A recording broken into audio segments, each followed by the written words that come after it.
हाँ भाई, तो बात ये है कि कुछ चीज़ें एड्रेस करना बहुत इम्पोर्टेंट है इस समय। कि जैसे ये जो वीडियो वायरल हो रहा है ना हसल 4 के फिनाले का। आप दोनों भाई वहां खड़े हो, हम दोनों भाई ये खड़े सीजन 2 के एक साथ।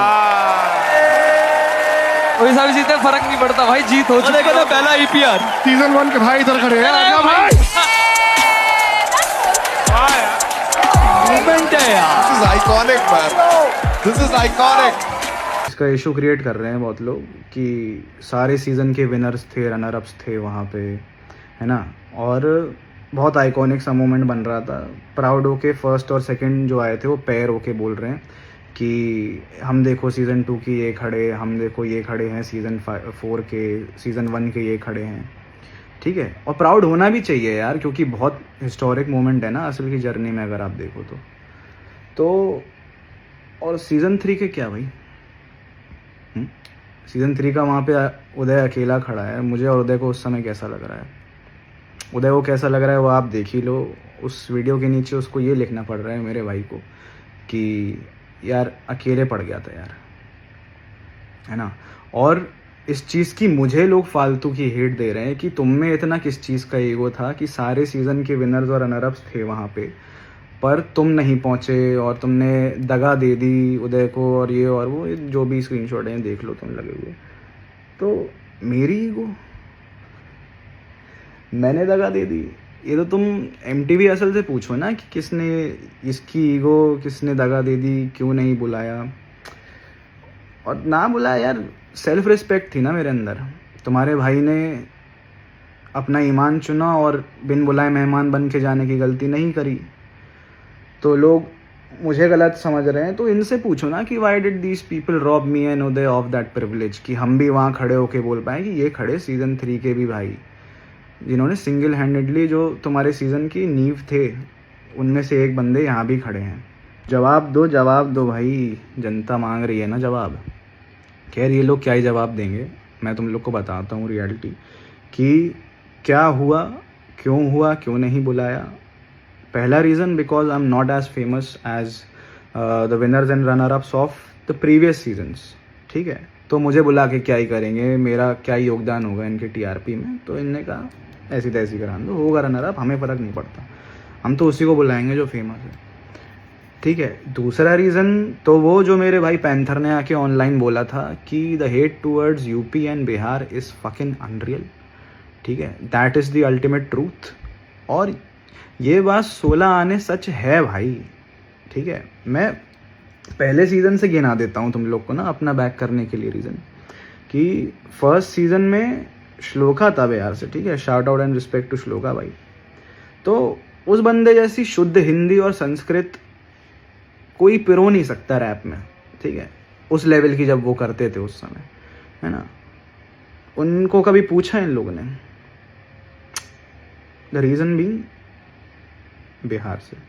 सीज़न 2 पैंथर और स्पेक्ट्रा। ठीक है, बात पे परफॉर्मेंस दर परफॉर्मेंस इनको भी पिक किया जाता था, जबकि सबको पता था कि मतलब टेक्निकलिटीज़ और लिरिकल एबिलिटीज़ में कितने दिग्गज हैं दोनों, कहीं से किसी से कम नहीं। ठीक है, पर क्या हुआ नहीं बढ़ने दिया इतना आगे, चलो ठीक है। सीज़न 3 में आप लोग को मेरा तो पता ही है कि भाई हर परफॉर्मेंस का कैसा रिएक्शन रहता था, हर परफॉर्मेंस के दौरान और हर परफॉर्मेंस के बाद। वो तो ऑडियंस के प्यार से, आप लोग के प्यार से, अपने स्किल से जैसे तैसे करके मैं आगे आ गया, वरना कोशिश तो वहाँ भी थी पूरी। सीज़न 4 रिसेंट का देख लो भाई कि अजितेश भाटी और लिटिल भाटिया, अजितेश भाटी की जैसी कमर्शियल हिप हॉप मतलब और मेलोडीज़ कोई नहीं कर पा रहा था, कोई नहीं कर पा रहा था। लेकिन फंबल था तो चलो ठीक है, जर्नी एंड कर दी वहाँ पे, चलो समझ आता है। लेकिन लिटिल भाटिया, लो भाई, अंगद जैसा गाना लिखने में अच्छों की पैंट में मूत निकल जाएगी। लिखवा लो तुम किसी से, ऐसा लिखने को कह दो। और उसने जिस तरीके के गाने दिए हैं और मतलब जिस तरीके की वर्सेटैलिटी दिखाई उस लड़के ने, वो सब लेके आया अपना। He is not even in your top 5 at the end. तो शेम ऑन यू यार, शेम ऑन यू।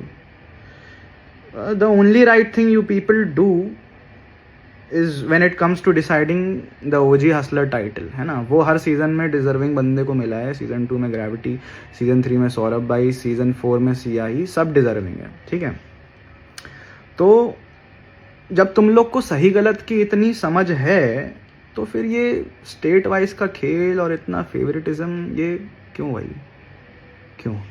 सारा चिट्टा खोल रहा हूँ ना मैं, क्योंकि अब मुझे घंटा फ़र्क नहीं पड़ता लौड़े पे तुम्हारा शो. ठीक है, अभी तक I was quite because that stage meant something to me, the people who gave me that stage meant something to me. ठीक है, लेकिन इंसान की सहने की भी एक लिमिट होती है ना, एक, वो टूट गई आज, वो टूट गई यार, क्योंकि लोग मुझे इगोइस्टिक समझ रहे हैं यार, मुझे गलत बोल रहे हैं लोग, तो मैं तो उधेड़ूंगा. ठीक है, और मुद्दे पे बात करूंगा. और ये लोग यार, ये लोग खुद पता नहीं कौन से क्राइटेरिया से ये डिसाइड कर लेते हैं कि कौन सा आर्टिस्ट सुपीरियर है, कौन सा आर्टिस्ट इन्फीरियर है ना. मतलब ऑफ कोर्स नंबर्स और टीआरपी और ऑडियंस के बेसिस पे, लेकिन तुम खुद देख लो ना कि जब किंग को इनवाइट करते हैं सीज़न 1 से, नो हेट टू एनीवन, मैं बस इनकी रियलिटी बताने के लिए कर रहा हूँ कि तो किंग को जब इनवाइट करते हैं तो किंग भाई तो बढ़िया बाइज्जत बैठाया जाएगा उनको, रफ्तार भाई और इक्का भाई और बादशाह भाई की बगल वाली सीट पे. ठीक है, मेन जज पैनल पे. ठीक है, वो बंदा बैठेगा वहाँ, और फिर बेला आएगा उसी सीज़न का विनर, ग्रैंड विनर उसी सीज़न का, उनसे उनको कोई मतलब नहीं वो. ठीक है, और जिसके जैसी हार्डकोर जनता ना और सपोर्टर्स किसी ने नहीं कमाए, किसी ने, और सब जानते हैं कि हम हसलर्स के दिलों में कितनी इज्जत है भाई बेला भाई की, है ना. तो उस बंदे को बुलाते हैं और उससे कहते हैं, मतलब कि सेकंड थर्ड एपिसोड में बुलाया था शायद, और बुला के वापस भेज दिया. चलो ठीक है, फिनाले में बुलाया, अच्छी बात करी, तो बाकी हसलर्स के साथ बैठा दिया वहाँ पे कॉमन एरिया में. ठीक है, जज पैनल से एकदम दूर. ठीक है, और किंग आते हैं अगर फिनाले में, उनको बुलाया जाता है तो उनको बैठाएंगे मेन जज पैनल पे. ठीक है, कि तुम यहाँ बैठो, तुम देखोगे तो टीआरपी बढ़ेगी हमारे चैनल की. तो ये भेदभाव क्या है, ये भेदभाव क्यों, ये क्या है ये, है ना. मतलब ये सुपीरियर कौन है आर्टिस्ट, कौन आर्टिस्ट इन्फीरियर है, ये दिखाना चाह रहे हो ना तुम ये करके. तो आर्ट सुपीरियर हो सकती होगी, नंबर सुपीरियर हो सकते होंगे, पर आर्टिस्ट कभी सुपीरियर नहीं हो सकता. कलाकार कलाकार ही होता है, बड़ा छोटा नहीं होता. और क्या सुपीरियरिटी इन्फीरियरिटी कॉम्प्लेक्स की चीज़ें तुम लोग खेल रहे हो यार. हमने बोल दी ये चीज़ खुल के तो हम बुरे हो गए, हम चुभने लगे, है ना. बस यही तो है, जो सच बोलेगा उसको दबाओगे, ईगो हर्ट हो जाएगा कि हमारी हरकतें इसने बता कैसे दी, ऑल्दो वो लोगों को दिख रही हैं पहले से. बस बात यह है कि इसने बोल कैसे दी. ठीक है, रोहन भाई के केस में जो हुआ यही करते थे, बोलते थे वो चीज़ें जो सबको दिख रही होती थी, बस उनने बोल दी तो उन लोगों को बुरी लग गई. और भैया हम लोग का क्या है, यूपी बिहार वालों का, कि हमारी किसी से फटती नहीं तो इसलिए किसी से पटती नहीं, है ना.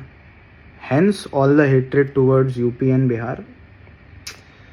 खैर अभी आ रहे हैं ना अभी बाप लोग, रोहन भाई, कौन रोहन करियप्पा, समय रहना, सीधे मौत, है ना. तो अनबायस्ड और असली रैप शो लेकर तो तुम्हारे शो की सिंगल हैंडेडली गांड मार लेंगे. ठीक है, खा जाएंगे लिटरली, क्योंकि ये असली बंदे हैं, ये लोग हैं असली, फेक नहीं है ये. तो एंड में भाई बस ये है कि उदय मेरे भाई, हमको, तुम्हें भी पता है, हमको किसी स्टेज की ज़रूरत नहीं है ये दिखाने के लिए, वहाँ पे आके शो करने के लिए कि हम रियल लाइफ में एक दूसरे की कितनी वैल्यू करते हैं, एक दूसरे की आर्ट की कितनी वैल्यू, और एक दूसरे के लिए कितना खड़े हैं. ठीक है, तुम्हें और मुझे पता है, वो हमें और किसी को प्रूव करने की ज़रूरत है नहीं. ठीक है, तो डोंट फील डिसहार्टेंड कि मैं नहीं था वहाँ पे और ने वो कमेंट किया, वो पढ़ के मुझे बुरा लगा. हेंस ऑल द रेज जो अंदर थी वो मेरे बाहर निकली, और ये चीज़ एड्रेस करनी ज़रूरी थी, और ये बायसनेस वाली चीज़ भी करनी एड्रेस थी ज़रूरी, क्योंकि अभी हम नहीं करेंगे तो हर सीज़न में हमारे भाइयों के साथ होता हुआ आया, आगे भी ये नहीं रुकेगा, ये चलता जाएगा. ठीक है, तो इसको अभी ख़त्म करना पड़ेगा ये मुद्दा, ठीक है, वरना ये हर सीज़न में होता रहेगा। तो फॉर नाउ आई गेस इतनी मत्था पीटी इज़ इनफ। और बाकी जनता जानती है बेहतर यार, जनता को अब पता है the reason behind all of this. और तो मैं यही बोलूँगा कि स्टॉप मैसेजिंग मी, और इन लोग को मैसेज करो यार, मेरी नींद मत ख़राब करो रात की, क्योंकि अब मुझे ना इस सबसे घंटा फ़र्क नहीं पड़ने वाला, क्योंकि अपना साइड मैंने क्लियर कर दिया, उनका बायसनेस वाला फैक्टर बता दिया, टीआरपी के लिए लोग क्या क्या करते हैं, क्या क्या नहीं करते हैं, कहाँ तक जा सकते हैं, कहाँ तक नहीं, सब बता दिया तुम लोग को। तो अब ना अपन को बस म्यूज़िक बनाना है, अगले साल पारिश कर देनी है मिक्स टेप्स की, एल्बम्स की, और तुम लोग को भर भर के मेरी साइड से म्यूज़िक मिलेगा। ये सब कुछ चोचला नहीं है अब से। और बस भाई मेहनत कर रहा हूँ और लगा हुआ हूँ, मेरे को चिल करना है और कुछ नहीं। बस यही था, जो भी गुस्सा था अंदर, जो बात नहीं बोल पाते बहुत कम लोग बोल पाते थे, वो बोल दी मैंने फाइनली, क्योंकि बहुत टाइम से हो रहा था ना दिमाग ख़राब मेरा इन सब चीज़ को लेके। और आज जब ये हुआ ये उदय वाला और वो सीज़न के सारे विनर्स रनर्स और वो वाला जो सीन हुआ, उसको लेके मेरा दिमाग और खनक गया, तो आज फट गया सब। ये अच्छा हुआ, हो गया। बाकी अब चलता हूँ भाई, तब तक के लिए जय श्री राम। क्या कहूँ मैं अब इन सबको, या खाऊं बैठ के निम को, या पीऊं भैंस विमटो, ब्लॉक करूं इनके सिम को, ब्लॉक करूं मैं इन सबको। I don't even wanna talk, मैं करूं इनको डिस क्यों, मैं करूं इनको डिस ऑन।